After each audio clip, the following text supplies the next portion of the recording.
નાણાવટી રે સાજન બેઠું માંડવે, લાખો પતિ રે સાજન બેઠું માંડવે. હા, એ માંડવો તો હજી સાંભળે છે. પરણવા બેઠી અને જાનડિયું ગીત ગાતી હતી, લાખો પતિ ને કરોડોપતિની વાતો કરતી હતી. અહીંયા આવી ઈ માયલું કાંઈ છે નહીં. એક એક રૂપિયા માગવા પડે, પૈસાના ફાફા, ઘરમાં લેણું. હું તો છેતરાઈ ગઈ અને ગોબરો લેણાના માર્યો બારો બારો રખડે. હું લાખો પતિ ને હું નાણા વટી. અરે રે.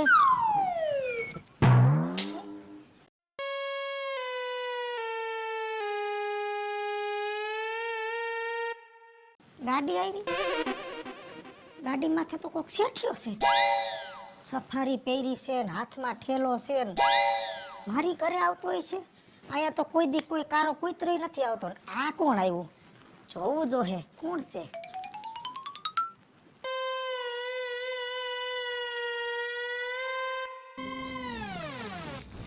એ આવો આવો, જય શ્રી કૃષ્ણ. જય શ્રી કૃષ્ણ. વીમા કંપની માંથી આવું છું માસી. હાય હાય, મરી ગયા માસી કે? હું તને માસી જેવી લાગુ છું હે? હાથ પેઢીમાં મારા મોટા બાપા, મારા કાકા, મારા બાપુજીના કાકા, એના મોટા બાપા એકેયને છોકરીઓ નથી. હાથ પેઢીમાં હું એકની એક છું. નાના એકાદી બેન હોય ને તું માસી કે તો એમ થાય કે એકાદો ભાણે જ છે. મારે તો હું એકની એક છું માસી કે. અને મરી ગયા હું કઈ ગઈઢી છું હે? હજી લગન થયા 5 વર્ષ થયા. 5 વર્ષ થયા છે મેં પ્રભુતામાં પગલા માંડ્યા એને. હજી તો મારા છોકરાય નાના છે. એક 2 વર્ષનો છે, એક 3 વર્ષનો છે. આ તો મારો ખોરો મોળો ભરાણો ને એટલે હું મોટી દેખાવ છું. કઈ વાંધો નહીં. હવે માસી નહીં કહું તો બા કહું. મરી ગયા હું બા જેવડી લાગુ. હજી મારા છોકરા જીના હજી ઈ બા કેતા નથી શીખા. અને તારે બા કેવી છે? તો તમે કયો ઈ કહું. મરી ગયા ભાભી કે ને? આવા ભણેલા ગણેલા અને બોલવાની તો ભાન નથી. કોને હું કેવું હું નો કેવું ભાભી કેતો જ આજે. હા ભાભી, મેં ભણવામાં તો કઈ કમી જ નથી રહેવા દીધી. જો મેં કોલેજ કરી, કોલેજ પછી બીજા 3 વર્ષ કરી, એટલે ટોટલ છે ને મેં 19 વર્ષ કર્યા. હા, ઈ ભણેલા ગણેલા હોય ને તો જ કંપનીએ તમને રાખ્યા હોય. અભણ ને રાખે તો કંપનીનું ધોરું થઈ જાય ને. એટલે ભણેલો છો એટલે તને નોકરી દઈડી છે. બોલ મારું શું કામ છે? એમાં એવું છે કે હું વીમા કંપનીમાંથી આવું છું અને જો તમે વીમો ખોલાવો ને તો તમને 5 લાખ રૂપિયા મળે. 5 લાખ જડે? ઈ હારી વાત કરી. ઈ વાત મને ગઈ. કઈ રીતે છે એમાં? એમાં એવું છે, હું વીમાનું કહું ને 5 લાખ રૂપિયા જડે એમ કહું એટલે માણાને મગજમાં બેસી જાય. ફાયદો થાય તો જ મગજમાં બેસે, નકર તો મગજ ખીતો થઈ જાય. હવે તમારું નામ બોલો. મારું નામ વિજયાળી. વિજયાળી. તમારા વિજયાળી નહીં, વિજયાળી. જ અડધો એની પડખે અડાડી દેવાનો. અરે આ તો ખાલી મારી રફ બુકમાં એન્ટ્રી કરું છું. તમારા ડોક્યુમેન્ટ બનશે ને એટલે તમારા આધાર કાર્ડમાં જે લખેલું હોય છે ને એ આવી જશે. હવે તમારા પતિનું નામ? પતિ. ગોબરો. ગોબરો ભાઈ. હા, ગોબર ભાઈ કરો ને. મારે ભાઈ નો કહેવાય પણ આ તો કહી દઉં છું. અને અટક? હે? અટક અટક. ખાટ મીઠિયા. ખટ મીઠિયા. વાહ. છોકરાઓના નામ લખવા દો હે? પછી લખશું. આ તો મારી આ રફ બુક છે ને એમાં કંપનીમાં બતાવવું પડે કે આટલા લોકોની વિઝિટ થઈ. છોકરાના નામ લખવા હોય તો હજી એના નામ પાડવાના બાકી છે. અમે તો હુલામણા નામ રાખ્યા, લાલો ને મુનો. કેમ કે રાશિ પ્રમાણે નામ રાખ્યા નથી. પૂછો કેમ? કેમ? મારી નણંદ ને મારે ડખો થયો તો સોટલા પકડીને એકા બીજી બાજ્યું કેદીની ઈ આવતી નથી. હવે છોકરાનું નામ તો ફાઈ હોય ઈ જ પાડે ને. તમારો પર્સનલ પ્રશ્ન છે. આમાં પર્સનલ પ્રશ્ન ને જોડવો તો પડે ને. હવે તમારે વીમો જો એક 5 લાખ વાળો છે, એક 10 લાખ વાળો, એક 15 લાખ વાળો અને એક 20 લાખ વાળો. તો 5 માં મોઢું નો નખાય, 10 માં નો નખાય, 15 માં હસડું નો નખાય. દીકરો કરો. બધાય તમારા જેવા સમજુ માણા હોય ને તો વીમા કંપનીને થોડોક ફાયદો થાય અને તમને થાય. હવે તમને કેટલો થાય ઈ નથી ખબર પણ 20 નો કરી તો મને થાય. 20 વાળો બરાબર. હવે જો ભાઈ આ કાસા સોપડામાં લીટા તાણમાં પાકા સોપડામાં લીટા તાણી ભાઈએ કા 20 લાખ રૂપિયા દઈ દે એટલે લેણાવાળાના મોઢા બંધ કરી દઉં કેમ કે માથે લેણું છે અને ગોબરો લેણાવાળાની બીકે ઘરે નથી આવતો એ મરી ગયો ને પૈસા દઈ દઉં ને તો મારો ગોબરો તો ઘરે બેહે એટલે જલ્દી લખવું એને લખીને લાય 20 લાખ રૂપિયા લાય જો ભાભી એવી રીતે 20 લાખ રૂપિયા ન આવે. એ તમે મરી જાવ ને પછી 20 લાખ રૂપિયા મળે. અરે મારી ના મને મારવા બેઠો મરી ગયા મરે તારી માં મરે તારી ગઈઢી માં મરે તારી નાની હજી તો હું પ્રભુત્વમાં પગલા માંડ્યા 5 વર્ષ થયા મારે તો હજી જીવવાનું છે હજી તો મારો ઘરવાળો એમ કે છે 2 છોકરા છે ને હજી 3 બીજા કરવાના છે ને મને મારવા બેઠો છો.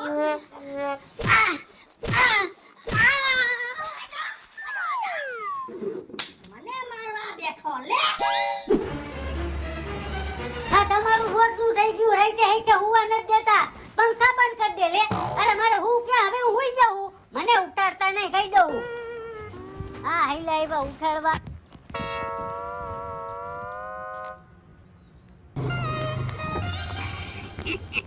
અહીંયા આખો પ્લાન સમજાવી દઉં લગભગ વાંધો નહીં આવે કેમ કે આજ છે ને મારું આખું અંગ ફળકે છે અને અંગ ફળકે ને એટલે શુકરની નિશાની કહેવાય. જો આજે એક ખાતું નહીં ખુલે ને વીમાનું તો કંપની વાળા મને રજા દઈ દે છે.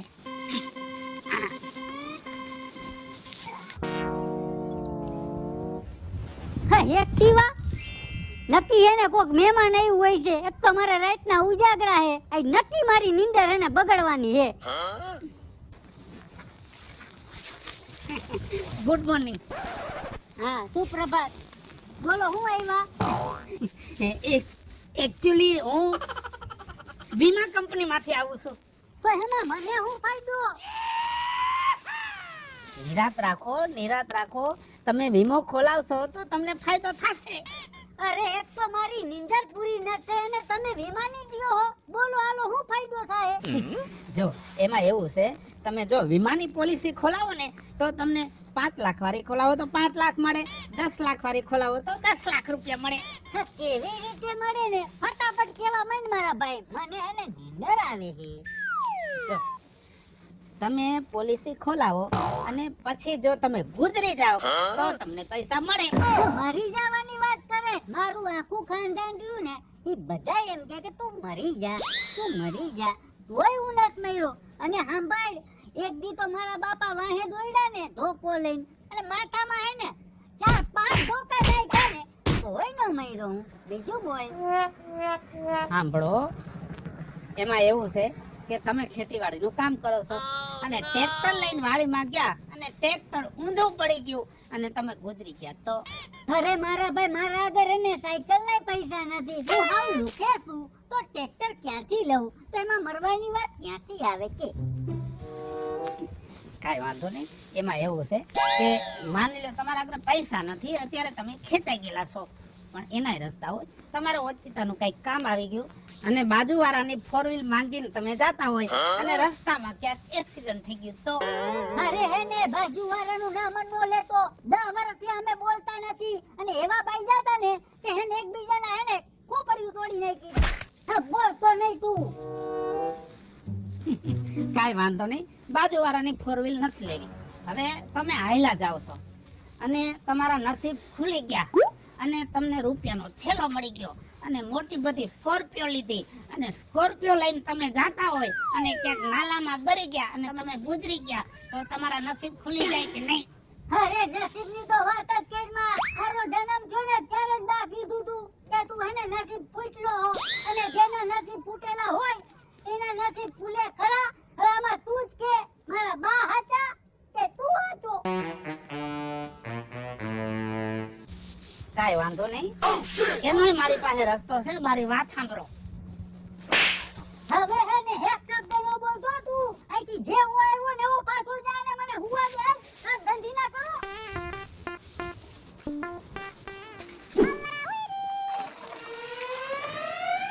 હા ભાભી કેમ હે હારું હે ને મને તો સારું છે પણ તું કેમ લંઘાતો જાસ હાવ? અરે ભાભી આ જોવો ને કોઈ નીંદર જ નથી કરવા દેતા રોજના ઉજાગરા જ થાય અત્યારે હું તો ને તો ઓલી ઘરવાળી કે હું જાઉં હાઈનું જમવાનું કરી લેજો તો મેં કીધું તમને કહી દઉં કે નવરા હોય તો મારું રાંધી નાખજો હા હું તો નવરી જ છું, હું તો ગામનું રાંધવા જ આવી છું કેમ કે ઘરમાં તો ઘરવાળો ખાવા ટકતો નથી, તમારા દેવાવને જ ખવડાવવાનું છે. ઘરવાળીએ કેમ કાઢી મૂક્યો? કામે નથી જાતો ક્યાંય? અરે ભાભી કામે તો જાઉં હે પણ કઈ થાવું પણ જોઈને હે નહીં થાવે કેમ કે કામ કરવા તે જન્મ જ નથી લીધો, આ ફેરે તારે આટા જ મારવાના છે. અને બધા એમ જ કે ઘરના કે તું મરી જા મને તો હવે એમ જ થાય કે હાચું કા મરી જાઉં. હસન હા તો જો તારે મરવું જ હોય ને તો એમનેમ ન મરતો, તો કાંઈક મોટો બધો વીમો કરાવી નાખ ને પછી મર ને તો તું મર્યા પછી વીમો પાકે તો બિચારા બાયડી છોકરાઓને ખાવા થાય. એટલે મારા રૂપિયા મારા ઘરવાળાને કામ આવે એમ કયો તે એમ જ ને. તો એવું ન થવા દઉં હું મરું અને મોજી કરે એમ નો એવું નથી કરવું. નથી જ કરવું અને હવે વીમાની વાત તો કરતા જ નહીં હાંજે જમાડજો કે નહીં એ કહી દ્યો. જમવામાં ધોકા ખાવા છે કે ઢીકા ખાવા છે કે પાટા ખાવા છે? તો હું પાણી પૂરી ખાઈને ને હું તો રહીશ. જય શ્રી કૃષ્ણ. હા જય શ્રી કૃષ્ણ. જાને જાને આમ તો મરવાનું નામ લેશે. આમાં મરે ને તો વીમાય નો કરાવે, જો વીમા કરાવે તો પરિવાર તો બે પાંદડે થાય. આ જો ને ભાઈ કાંઈ કમાતો નથી, આ ઝીણું ઝીણું કામ કરી કરીને તો આવશે ને કંટાળો આવે છે, બે પાંદડી નથી થાતા.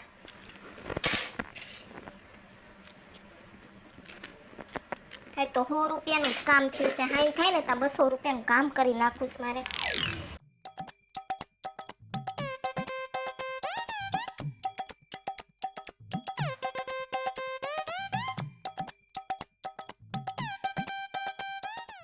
તમે કોણ? હું રાજેન્દ્ર પંચાલ, રાજ્યો વીમા કંપની વાળો. ઠીક ઠીક, કઈ કામ હતું? એમાં એવું છે ભાભી, ભાભી આ દેખાતું નથી, આ માથામાં સેથો નથી, ગળામાં મંગળસૂત્ર નથી, હજી મારા લગન નથી થયા. હમણાં કહું મારા ભાઈને ફોન કરીને બોલાવું અહીંયા. સોરી બેન, સોરી. બેન, તમે વીમો ખોલાવો ને તો વીમાના પૈસા મળે. પેલા તો મને ઈ કયો કે તમે આવો જ ક્યાંથી? હું આવું છું બોમ્બે થી અને વીમા કંપની માંથી. એ બધાય છે ને કંપનીમાંથી ન જ આવતા હોય, કોઈ છે ને આ બલૂનના ભૂંગળામાંથી ને હેઠે નો ટપકતા હોય. હવે બોલો તમારે કામ શું હતું? કામમાં તો એકચ્યુઅલી એવું છે કે જો તમે વીમો ઉતરાવો ને તો મરી ગયા પછી અમુક સમય પછી વીમો પાકે અને એક માણસની પોલિસી 5 લાખ વાળી 10 લાખ વાળી તમારે પોલિસી કરાવવી હોય તો બોલો. તો એમ કરો, 2 પોલિસી કરી નાખો, 2 વીમા પકાવાસ આપણે 10 લાખના. એમ? હા, એક માર બાનો ને એક માર બાપુજીનો. અરે વાહ, તમારા જેવા જો સમજુ માણસો હોય ને તો જિંદગીમાં દુખી ન થાય. એન્ટ્રી કરી લો મારા રજિસ્ટરમાં. હા, હરખી કરજો હો. કેમ કે કંપનીમાં બતાવવું પડે ને. તમારી બાનું નામ બોલો. ગંગાબાઈ. ગંગાબાઈ. હવે એમના હસબન્ડનું નામ? હસબન્ડ બાપુજી. હા, એમના મગનલાલ. મગનલાલ. અટક? લીમડા. હરખું લખજો. તમારી બાની એજ કેટલી છે? એની એજ છે ને 60 વર્ષ. 60. હા, એક એન્ટ્રી કરી લીધી. હવે તમારા બાપુજીનું નામ જરાક લખાવી દેજો. હમણાં તો લખાવ્યું તું મગનલાલ. હા, મગનલાલ. ભૂલવાની આદત લાગે કા? અને એમના બાપુજીનું નામ? એમના બાપુજીનું નામ છગનલાલ. છગનલાલ. અને અટક? અટક હમણાં તો કીધું લીમડા. ઓકે. હવે એની ઉંમરે કહી દો બાપુજીની. લખી નાખો ને. કેટલી? 63. 63. Very good. એન્ટ્રી પડી ગઈ ને? હા, એન્ટ્રી પડી ગઈ. અને હવે તમે ઈ નક્કી કરો કે 10 લાખ વાળો ફાઇનલ છે ને? હા હા, final, full and final. Okay, ચાલો. હવે એન્ટ્રી પડી ગઈ ને પાકે પાયે. હા હા. હવે છે ને આમાં ખોટા લીટા છે ને તાળોમાં અને પાકા કાગળિયા બનાવો.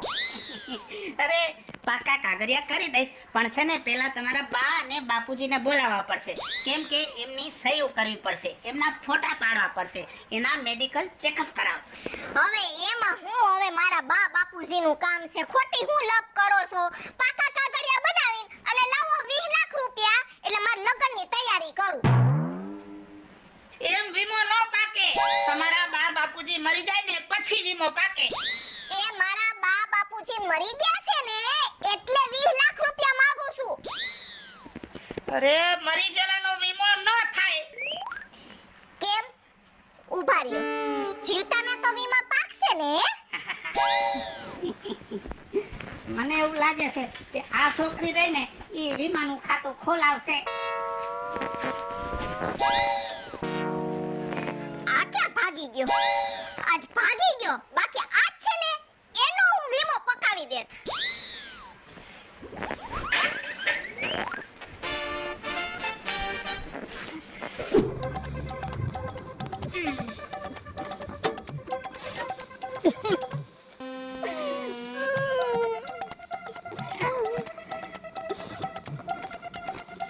વીમાનો ચોપડો આલે, આ બોલપેન આલે, આ થેલો આલે, આ બંડી આલે, આ ચશ્મા આલે. આ વીમાનો ધંધો કરવો છે બંધ. રેકડી આકે ભૂખે મરી જાય છે, પણ આ ધંધો તો કરવો નથી. બકાલાની રેકડી આકે. જો આમને આમ ગામને સમજાવતો રહીશ ને કે વીમો પાકે તો ગામનું તો પાકશે, મારો પાકી જાહે.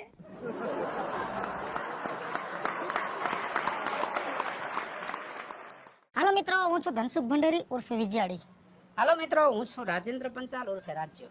જય મહાદેવ દર્શક મિત્રો, હું છું જલપા ઉમરા. અને હું છું રવિ ગોસ્વામી એટલે કે ભૂરાભાઈ. અને મિત્રો, આ વિડીયો ગમે તો અમારી ચેનલ એટલે કે વીજોડી ઓફિશિયલ અને રાજ્ય ઓફિશિયલ બંને ચેનલને લાઈક કરો, શેર કરો અને સબસ્ક્રાઇબ કરો.